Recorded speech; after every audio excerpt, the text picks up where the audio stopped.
Death Blow. Death Blow. Death Blow. Death Blow.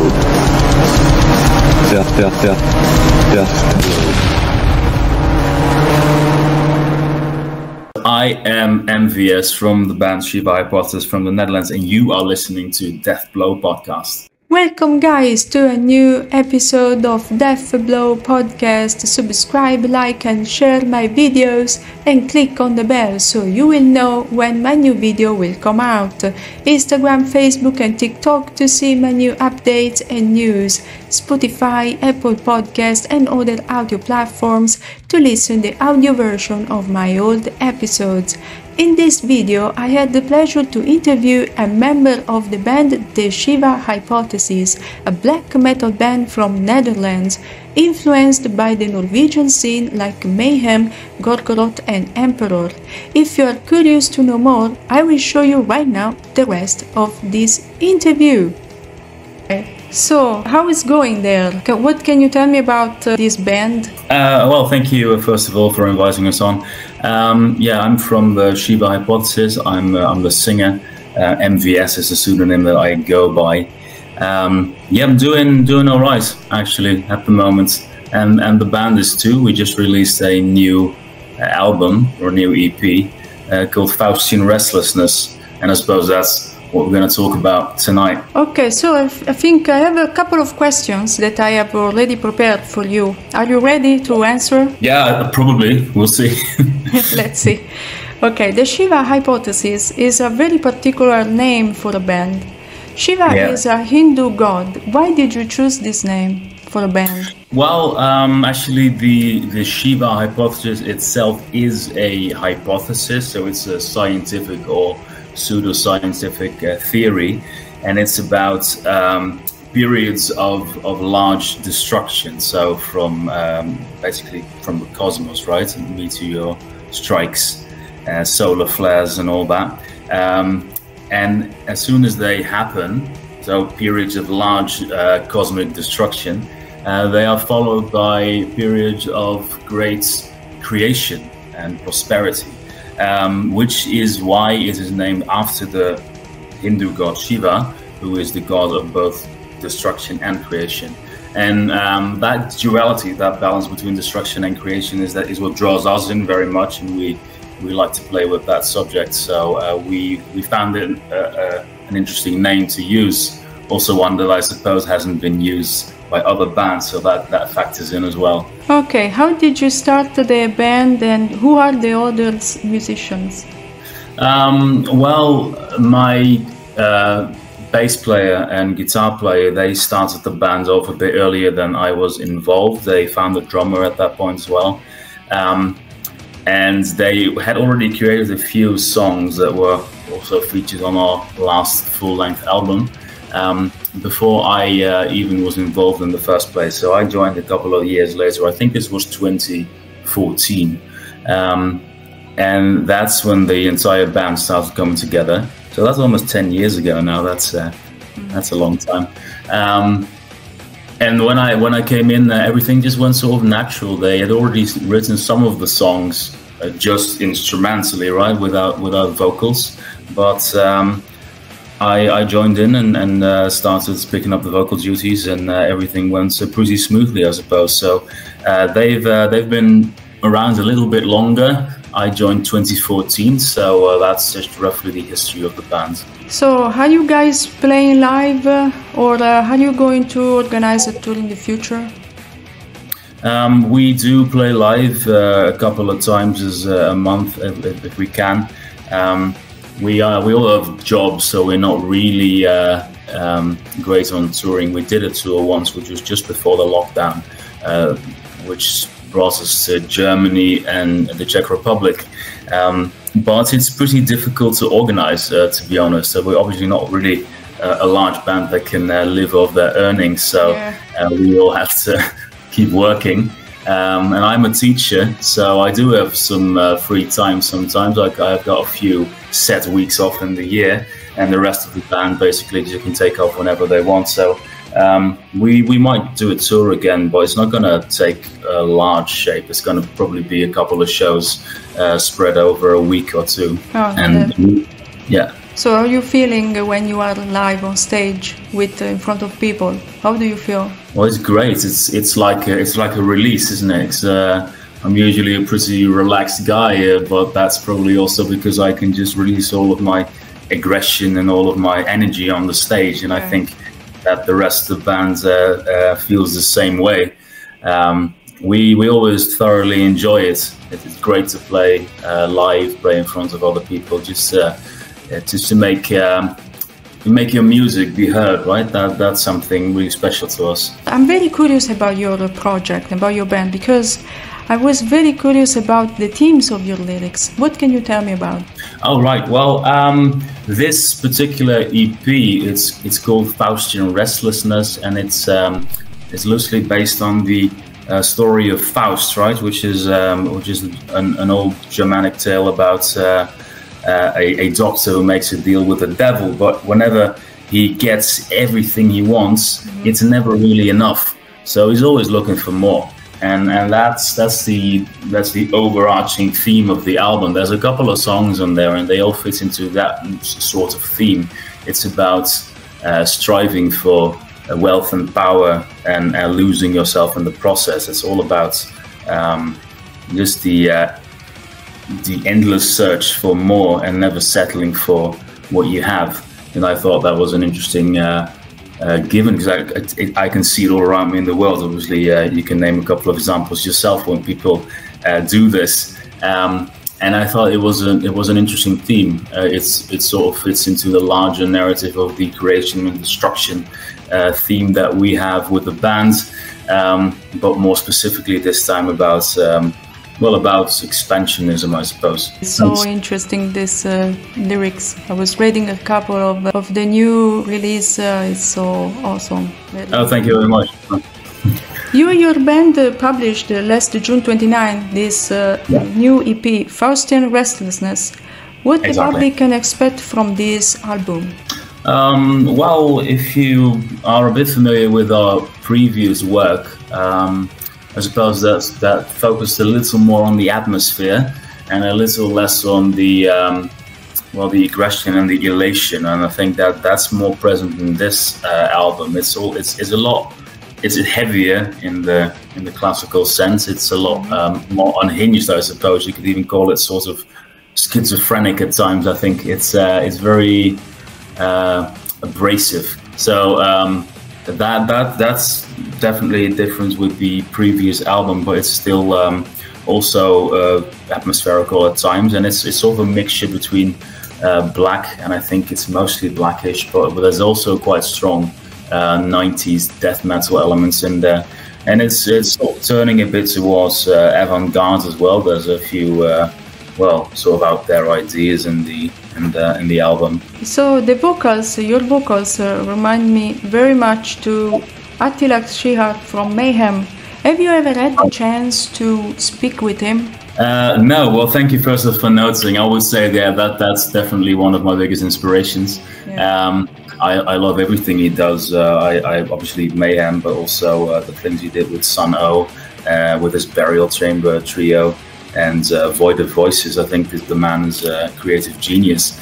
And there's a couple of things I really take from him. He's an inspiration to my vocal style, I suppose. I've never met him. No.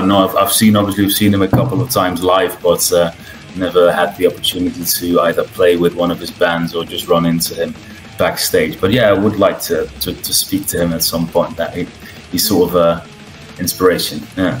He is a very great singer, by the way, but especially in the atmosphere, what he created with the Mysteris Dom Satanas, for example, that I even did an episode dedicated to this album. So if you have the chance, check it out. It's on my podcast. So it's even on Spotify, YouTube, and you can even check this video that I did. It's even about his work that he did in 1993.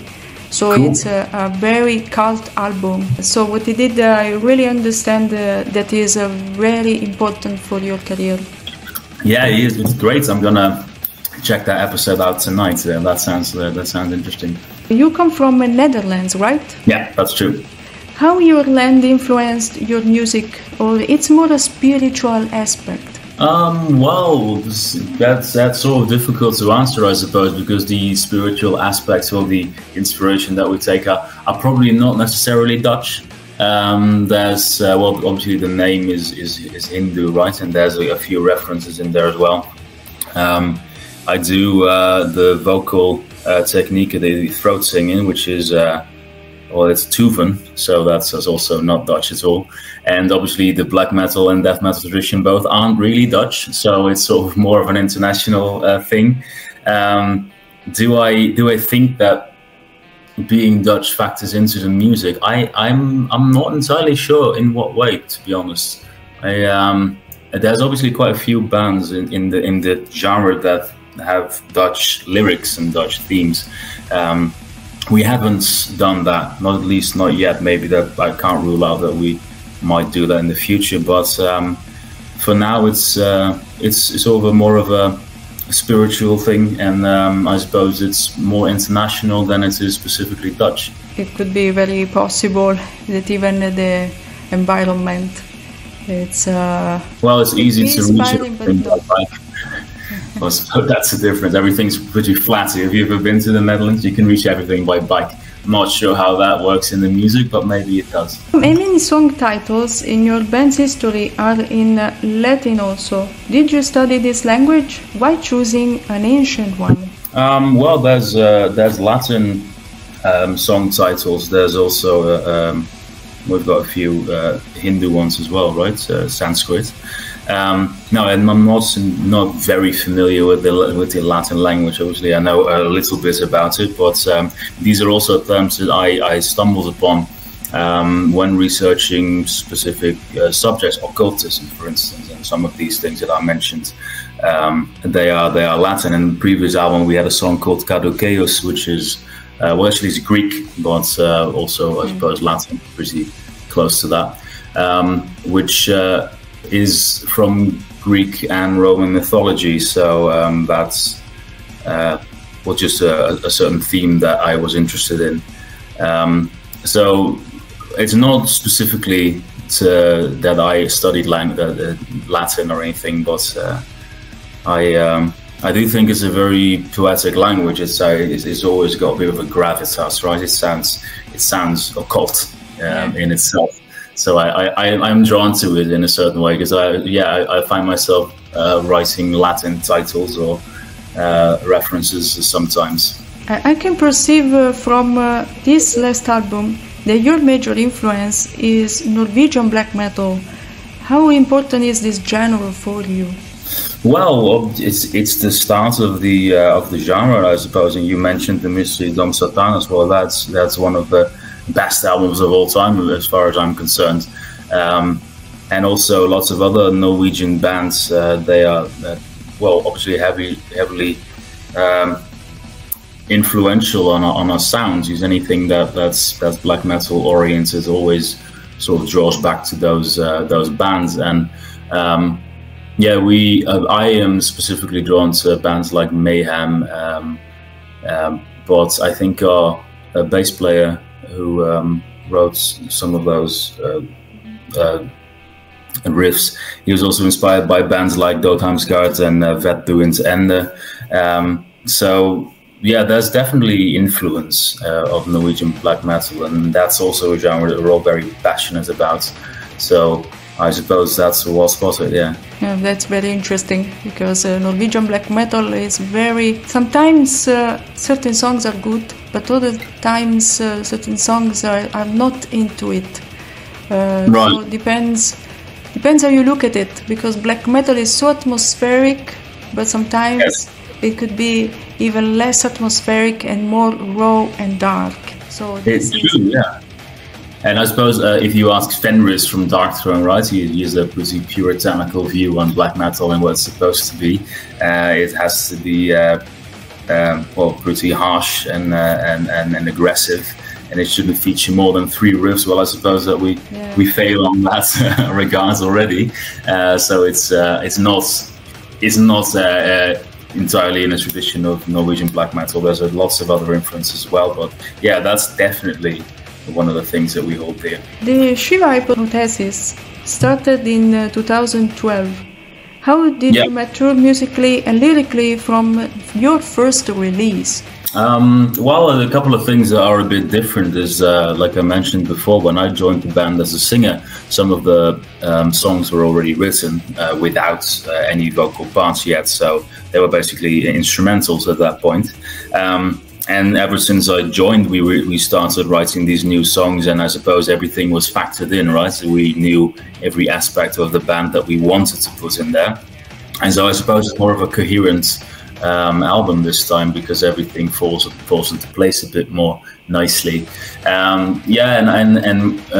Mature. Well, I'm not entirely really into the mixing and mastering part. That's our bass player who does all of that. But I can definitely hear that it's a lot.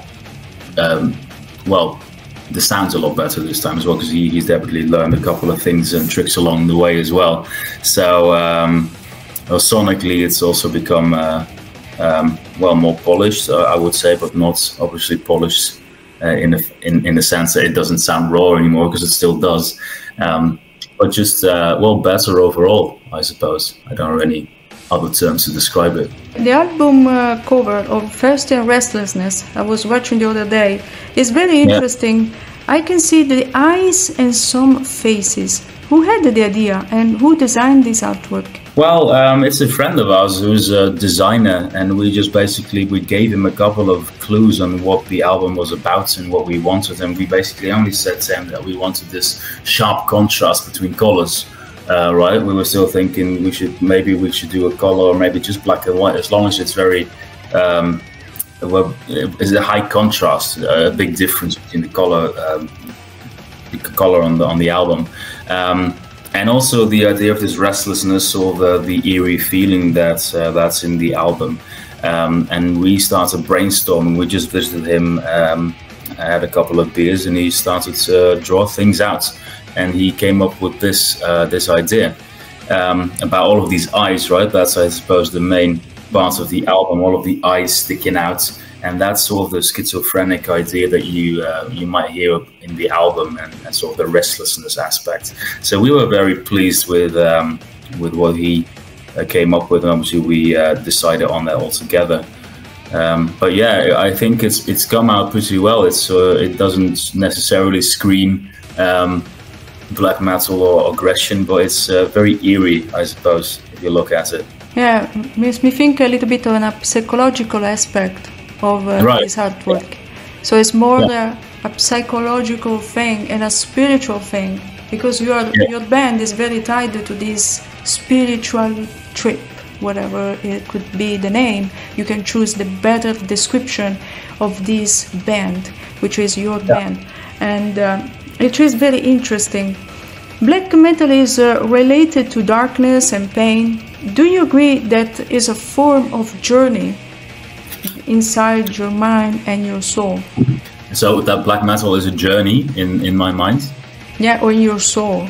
I'm not really a believer in a soul necessarily, but I do definitely feel some sort of energy coming off the type of music that we make and that I listen to. And yeah, it's definitely something more profound, I feel, for me, obviously, because it's the music that I like to listen to. But whenever I listen to something else, it doesn't really hit the same spots as a black metal album does, right? If you listen to Dom Satanas, and it's pretty old by this point, but that never actually factors in. It just sounds like something that hits exactly the right spot, and I think this is how music is supposed to be, right? This is how everything sounds, and I really thoroughly enjoy it. So if you say it's a spiritual journey, I can definitely see that. Yes, I understand what you mean. And we approach our music with the same idea, I suppose. We've got the occult themes and the sort of avant-garde artwork in there. It's we take it pretty seriously. We think it's a very important part of our lives. What are your main influences in your musical project? Well, there's a couple of things that we're all different people with different inspirations, but we definitely agree on those classical black metal albums, those Norwegian black metal, and I'm not really very deep into death metal myself, but my guitarist and bass player, they really like bands like Carcass and also Old School Sentenced, which we, by the way, did a cover. We did a cover of Wings, and I think it sort of suits the sound in a little bit. And bands like that, so the old school death metal. Now I listen to lots of different music beside metal as well. I listen to bands like Hunhurtu or Yatcha, which are those Mongolian or Tuvan throat singing bands, right? It's sort of Tuvan folk. Neo-folk I also really enjoy, and dungeon synth, anything that has some sort of atmosphere. Wow. I really enjoy. And I'm also a sucker for just those sort of cheesy sword and sorcery heavy metal, like the Bathory Records, Hammerheart, and my favorite band. My favorite band. I am a huge fan of Bathory. Hammerheart. Oh right, yeah. Hammerheart, Blue Fire Death. We're talking about masterpieces, It is exactly, because everything he made, right? There's lots of different styles in there, but everything he made is entirely great. So I definitely agree, and I think those sort of heavy metal-oriented albums, I think that's also a certain itch that I have sometimes, that I really need to listen to those albums, like Doom Sword and Warlords and those records, right? Hammerheart, and Twilight of the Gods, I think it's called. Twilight of the Gods, yeah. Yeah, exactly, yeah. So, and that's not necessarily an inspiration on our music, but we do come from lots of different backgrounds, and our drummer has played in Alta, which is a Dutch death metal band, and he currently also plays in a thrash metal band, so he's definitely also more into the more aggressive type of rhythms. So there's lots of things coming together, but we always have the love for atmospherical things, and for just the old school black metal, and also avant-garde stuff, I think. So lots of things, I would say. Yeah, it's very good to have different genres and be inspired by different things. So This is very important for a musician. Your track from this last EP is called Vox Rubetarum. And I noticed that there are different instruments, like acoustic guitar, and the vocals are in clean. Can you explain better this variation? Yeah, well, that actually started off with our previous album. It's an outlier on the album, I agree, but we did that before. In our full length, we also had an acoustic track at the end, which actually is an acoustic version of the first track that we recorded for this album. And it started because we at some point were asked to do an acoustic set for a party, and we started writing a couple of things that we thought was interesting, and that ended up making it to the album, because we just thought that it's actually also very nice to work on those that type of music. I'm a big fan of neo-folk myself, so I listen to lots of acoustic tracks, and we started writing stuff that was definitely atmospheric, but not necessarily heavy, and we could showcase a lot of different other ideas. I played the Jew's harp, they call it, right, the jaw harp on that album, so that's the only instrument I've ever touched, and you can also hear a trombone, which is played by us. Yeah, so that's a bit of an outlier on the album, but I think it still suits the mythology of the album itself. It suits the atmosphere, and I think in the overall arch of the album, just after reaching the climax with the title track, it's sort of just about a slowdown there, just a bit of an afterthought in that sense, but it's very atmospheric. It's very dark, but not heavy, I suppose. What are your hobbies except music? Yeah, definitely. I read just stuff I'm interested in, so like mythology and occultism. I also play video games. I started wood carving, so just make little models out of wood. And obviously everything has to do with music, right? So we visit lots of concerts and festivals. That's something I enjoy doing as well. Pelle Dead from Mayhem was influenced by ancient books, like you were telling, for example, like Malleus Maleficarum. Did you read one of those books? I haven't read Malleus Maleficarum, but I do know it's the Witch's Hammer, right? I'm interested in that. I might actually pick that up at some point because I'm interested to see how just a book could have influenced such mass slaughter, basically, of innocent people. So that's interesting. I do read Aleister Crowley. I think his work is very profound.